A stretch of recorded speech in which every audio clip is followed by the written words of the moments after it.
Halo teman-teman, salam sehat selalu, salam sejahtera. Lagi-lagi dengan saya, Bung Ropan, menyapa Anda semua dimanapun Anda berada. Dan selamat buat tim Juku Eja, PSM Makassar, yang sudah meraih kembali 3 poin di kandang mereka. Ini kemenangan ke-8 secara beruntun yang dicapai oleh PSM Makassar ya pasca kekalahan mereka melawan Persija, tapi kesininya 8 pertandingan itu disapu bersih oleh PSM, apalagi kalau bermain di kandang. Jangan tanya, kalau bermain di Gelora B.J. Habibie, di Pare-Pare, ini makanan mereka. Siapapun yang datang, sulit untuk bisa menodai mereka di Pare-Pare. Ini luar biasa bagi tim asuhan Bernardo Tavares ini. Dengan meraih 8 kemenangan, ini boleh dikatakan ini 21-24 poin, luar biasa. Mereka hanya butuh 3 kemenangan lagi, mengunci gelar juara ya buat PSM Makassar. Namun tetap tidak boleh besar kepala ya, tidak boleh jumawa, harus tenang ya, masih harus konsentrasi, fokus ke depan, jangan terlalu beroforia. Boleh saja kalau menang bergembira, tentunya itu wajar bagi anak-anak PSM. Namun harus ingat, besok sudah bisa melupakan dulu itu, fokus dalam pertandingan tandang. Ada 2 tandang yang penting, melawan Persikabo tanggal 9 dan tanggal 13 melawan Persita. Kalau dua-dua ini dimenangkan, maka selesai sudah semuanya. Bukan mendahului, tapi mereka akan balik ke kandang dan mereka bisa mendapatkan kemenangan ya di saat akan menjamu Bayangkara. Karena ada 2 kandang lagi, terakhir melawan Borneo. Jadi bagi PSM ini hitung-hitungannya ya, setelah menang lawan Persis hari ini, dengan 3-2 ini, kalau boleh saya katakan ini pertarungan yang seru ya. Kita akan ulas sebentar, tapi kalau hitung ke depan ya, dengan 2 kemenangan mereka bisa dapat 6 poin, ini sudah bagus. Kalaupun 2 imbang ya, dapat 2 poin, ini oke juga karena mereka tidak kalah. Tapi kalau suruh memilih dalam 2 tandang nantinya lawan Persikabo dan Persita, ya harus menang sekali dan katakan kalah sekali. Itu lebih bagus karena 3 poin. Kalau menang kan 3 poin. Kalau 2 imbang itu cuma 2 poin. Katakan imbang dengan Persikabo dan dengan Persita, 2 poin. Tapi kalau menang sekali, entah lawan Persita atau lawan Persikabo dan katakan juga kalah sekali, kan ada 3 poin di sana. Udah bagus sebelum balik ke kandang. Itu hitungannya bagi PSM yang akan berangkat nantinya ke markas Persikabo dan Persita. Oke, kita balik ke Pare-Pare, ke Stadion Gelora B.J. Habibie. Sempat tertinggal lewat gol Rio Matsumura. Ya, ini mengagetkan juga bagi kubu PSM ya. Karena Matsumura itu bisa mencetak gol dengan sangat bagus untuk menaklukkan penjaga gawang PSM. Reza di menit ke 32 kalau nggak salah ya. Tetapi setelah itu, setelah gol Inter sentak, anak-anak PSM itu cepat keluar, bangkit ya. Dan sempat membalas gol di menit ke-35 ya lewat Everton dari sebuah set piece yang dilayangkan, tapi kemudian dianulir. Padahal Everton tidak offside. Sayang memang tidak ada VAR ya yang digunakan. Sama juga di menit terakhir ya, 4 menit setelah itu mungkin ada tembakan dari luar masuk ke dalam dan penjaga gawang Gianluca Pandenu ini sudah masuk lebih ke dalam, menangkap bola itu ada di dalam. Sepintas kelihatan bola itu udah masuk keluar sebelum ada pelanggaran di sana. Tapi lagi-lagi karena tidak ada VAR ya sulit untuk bisa mengecek itu bola udah masuk. Tapi kalau kelihatan ya dari tayang ulang ini bola udah lebih ke dalam. Padahal di samping gawang itu ada wasit yang berfungsi dia untuk bisa melihat, membantu wasit utama. Tapi ya wasit hanya diam saja, seakan-akan dalam tanda kutip seperti boneka saja yang terjadi. Untung saja juga bagi Persis Solo yang bermain bagus sekali ya, terutama dengan pergerakan Alexis Mesidero yang mengontrol di tengah. Ini pemain yang sangat berkelas, kalau saya lihat umpan-umpan passing yang oke. Ini menyulitkan bagi lini tengah PSM ya sebagai pengatur serangan bagi Persis. Dan Rio Matsumura sempat memplacing bola di menit terakhir itu ketika dia coba untuk mencetak gol kedua dia ya. Tapi sayang hanya kena ujung tiang gawang dari Reza di sebelah kiri. Ini pemain yang sangat bagus untuk memplacing bola ketika dia masuk ke kotak penalti. Kalau Persis sudah unggul 2-0, saya pikir akan lain. Bukan tidak mungkin mereka bisa memenangkan pertandingan.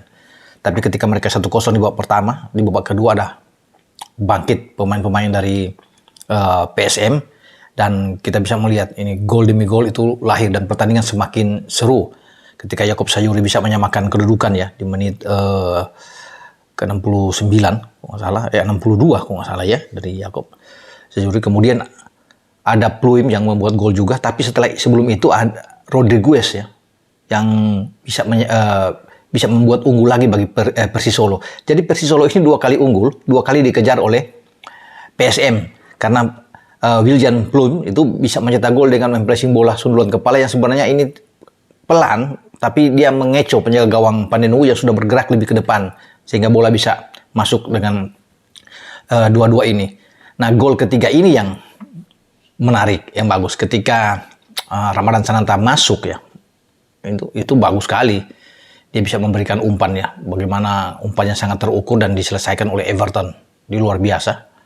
Dan bola masuk ke gawang. Dan kita bisa melihat 3-2 ini dia mempressing bola dan membuat PSM itu bisa memenangkan laga. Bagi Tavares, ini agak unik juga, ini oke nih pelatih ini ya. Di musim pertama dia bersama dengan PSM. Dia mengubah nih skema permainan itu. Kenzo Nambu tuh tidak dimainkan babak kedua ya. Di cadangan itu saya lihat ada Kenzo Nambu yang ada di sana ya, kemudian ada Akbar yang duduk juga di bangku cadangan ya, ada Agung Manan ya, Akbar Tanjung maksud saya. 3 pemain ini yang biasanya main lebih awal, tapi tidak main mungkin karena Agung Manan bermasalah ya, mungkin ada sedikit diragukan, termasuk mungkin dengan Akbar. Akbar tidak pernah absen sejauh ini ya. Pasti kalau mau main dimainkan di babak kedua, mungkin kurang fit ya. Tapi dia ada bangku cadangan, tapi tidak dimainkan. Namun bagi Tavares dia banyak pilihan. Ananda Alif Rayhan dimasukkan ya, Rashid Bakri dimasukkan sama dia ke dalam, Apang juga dimasukkan ke dalam untuk mengisi di tengah, dan memang kuat. Membantu William Pluim ada di sana dan ada Yaakob Sayuri yang ada di depan. Dan ini kita bisa lihat taktik yang dimainkan oleh Bernardo Tavares ya, dengan 4 ya. Safrudin Tahar yang mengisi posisi Manan ya, karena bisa bermain dengan 3. Kalau 3 ini kan akan tarik ke dalam nih, Erwin dan Juran akan di tengah, Erwin kiri kanan dengan biasa Agung Manan, tapi tidak ada Tahar yang bermain dan menarik Yance Sayuri bermain untuk mengisi posisi di kiri sini. Kelihatan ada 4 pemain belakang, kemudian ada 5 di tengah ya, jadi ada 4-5-1 Everton yang menjadi pemain yang ada di depan ya, didorong ya. Di belakangnya ada Wiljan Pluim, biasa pemain yang bisa mengatur ritme juga ya, bisa mengontrol permainan PSM. Kita bisa melihat ada Yaakob, ada Apang, kemudian anak muda ada Ananda Rayhan dan Rashid. Ya, jadi memang tidak ada rasa takut bagi Tavares. Akbar Tanjung tidak main walaupun ini pemain utama dia, nggak ada masalah. Kenzo Nambu yang biasa main juga nggak apa-apa. Ya cadangan juga dia lihat kondisi yang ada, baru ada perubahan yang dia main di babak kedua. Apalagi setelah mereka tertinggal ya di babak pertama. Jadi sesuatu yang saya pikir ini pelatih yang punya taktik yang baik sekali. Padahal pemain, kalau melihat pemain PSM ini kan tidak mewah-mewah amat dibandingkan dengan tim-tim lain, tetapi dimaksimalkan dengan bagus. Dia bisa mempercayakan anak-anak muda bermain dengan baik, didukung oleh pemain berpengalaman seperti William Pluim ya, oke. Dia bahkan bisa membuat gol, itu gol ke-8 dia pemberi assist yang bagus juga. Everton juga sudah mencetak gol yang ke-8 dia. Jadi semua ini pemain-pemain yang baik yang ada di. Jadi wajar kalau saya pikir, bukan mendahului ya. Kalau mereka bisa menjadi juara ini wajar, pantas untuk musim ini. Dan dengan kemenangan ini ya, saya pikir mereka sudah jarak 10 poin di atas Persib, 11 poin di atas Persija. Ini secara psikologis ini memukul bagi 2 penantang untuk bisa bertarung dengan PSM, baik Persib maupun Persija yang mengalami pertandingan penundaan karena stadionnya akan dipakai, misalnya di GBK itu dipakai untuk acara musik ya, band oleh salah satu band wanita ya. Saya pikir ini juga menjadi sesuatu yang harus dipertanyakan karena kan sudah dijadwalkan, kemudian tidak boleh terjadi lagi di kemudian hari atau di kompetisi akan datang dengan kepengurusan baru Pak Erick. Ini harus lihat, tidak ada lagi jadwal itu yang sudah ada, kemudian stadion dipakai tempat lain, mengusir tim yang akan memakai itu. Ini harus jelas semuanya. Jadi nggak benar sebenarnya adanya penundaan, termasuk dengan duel antara Persebaya Arema juga harus ditunda. Ini harus dikaji, tidak boleh lagi untuk pembuatan nanti operator liga yang akan datang. Jangan lagi, sudah tidak, ini sudah agak aneh memang. Tapi oke lah, kita lihat dengan jarak 10 poin, jadi memaksa bagi Persib atau Persija akan bertarung harus bisa memenangkan laga. Kalau kedua tim bermain imbang, ini akan sulit untuk bisa mengejar PSM yang sudah begitu jauh. Memang ada 2 pertandingan. PSM kan sudah 28 pertandingan. Persib dan Persija baru 26. Ya. Tapi ini menyulitkan buat mereka kalau keduanya. Jadi makanya Persib itu harus menang kalau ingin mengejar posisi PSM atau Persija. Harus bisa memenangkan pertandingan. Harus ada 3 poin. Saling bunuh keduanya ini. Kalau memilih untuk hasil imbang misalnya terjadi pertarungan imbang kan berat. Persib hanya 53 poin. Persija 52. Tertinggal 9 poin dan Persija tertinggal 10 poin. Ini berat memang. Ya itu saya katakan memang sangat sulit. Dan Persija sudah membuat PSM ini sudah membuat dari 8 pertandingan beruntunnya mereka menang. Dengan 24 poin mereka sudah membuat 18 gol sejauh ini. Hanya 6 gol kemasukan. Sudah termasuk dengan pertandingan yang tadi. Ini luar biasa yang dicapai oleh PSM Makassar. Jadi mereka tinggal berhitung nanti yang saya bilang tadi di awal 2 pertandingan tandang. Nah bagi Persib mereka juga akan berpikir pertandingan selanjutnya nantinya tanggal 8 kalau salah ini sudah dekat. Itu melawan memang di kandang. Mereka menjamu Persik. Persik lagi bagus. Nah jadi memang ini tinggal dilihat jadwal mereka ini apakah mereka menjadi dengan Persik itu kan menjadi satu masalah terlalu dekat ya. Kemudian bagi Persija mereka akan ke Borneo menghadapi Borneo. Ini juga berbahaya. Kalau tergelincir melawan Borneo ya selesai untuk bisa mengejar PSM karena saya pikir kan hanya dua tim ini yang bisa mengganggu PSM untuk menuju ke puncak perebutan gelar juara. Tapi dengan hasil ini PSM lebih enak.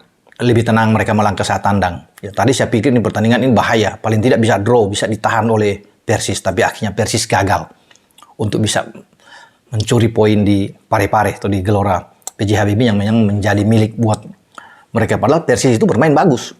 Secara permainan mereka juga oke, memberikan perlawanan. Bahkan ada peluang-peluang yang gagal mereka ciptakan. Terutama yang saya bilang tadi, bagaimana permainan dari Alexis Mesidoro ya. Rodriguez di depan bagus. Mereka masih punya pemain-pemain yang hebat seperti Rio Matsumura, ada kemudian Ferdinand Sinaga yang agak ditarik keluar, ada Irfan Bahdim yang bermain. Jadi secara tim juga mereka menyulitkan bagi PSM sebenarnya. PSM agak ketir juga menghadapi bagaimana perlawanan sengit yang diberikan oleh Persis Solo. Tapi karena ini memang bermain di Parepare ini kandang mereka, rumah mereka tentunya tidak mau dipermalukan di sini dan tetap mereka ingin memenangkan laga ya, dan mereka bisa mendapatkan itu. Kalau imbang ini akan lebih seru juga. Kalau sampai imbang akan tersenyum bagi Persib dan Persija. Tapi ketika mereka menang, ini sepertinya sudah tinggal menunggu waktu ya untuk pentabisan gelar juara mereka. Ya ini terlalu pagi memang, tetapi tinggal tergantung di PSM sendiri. Bagaimana mereka menyelesaikan tinggal 6 laga. Ya, saya bilang 2 kemenangan yang mereka dapatkan atau 3 kemenangan, mereka akan mendapatkan trofi atau gelar juara di Liga 1 Indonesia. Jadi selamat, perjuangan yang luar biasa sudah diperlihatkan oleh William Pluim dan kawan-kawan. Semangat juang mereka, ya itu yang saya bilang. Ini harga diri mereka tuh, mereka mempertaruhkan benar-benar. Tidak boleh mereka itu tumbang. Didukung penuh oleh supporter, ya PSM yang terus ya memberikan semangat ya terhadap PSM panjang pertandingan 2 kali 45 menit. Ini membuat pemain-pemain PSM juga ini bertanding dengan gagah, ya, dengan luar biasa mereka bermain untuk bisa meladeni perlawanan sengit yang diberikan oleh Persis Solo. Ini bagaikan ini sudah pertandingan final saja nih bagi kedua tim ini yang tidak mau kalah, tidak mau bermain imbang sepertinya, harus menang dan itu dicapai oleh PSM yang akhirnya bisa memenangkan. Ini boleh dikatakan dramatis luar biasa. 2 kali unggul tim tamu, tapi dikejar dan bahkan tuan rumah yang bisa memenangkan. Wah, Ewako, PSM Makassar. Wah, Ewako, Juku Eja. Dan kita akan tunggu nantinya perjalanan PSM dalam 2 laga ke depan untuk tandang mereka melawan Persikabo dan Persita.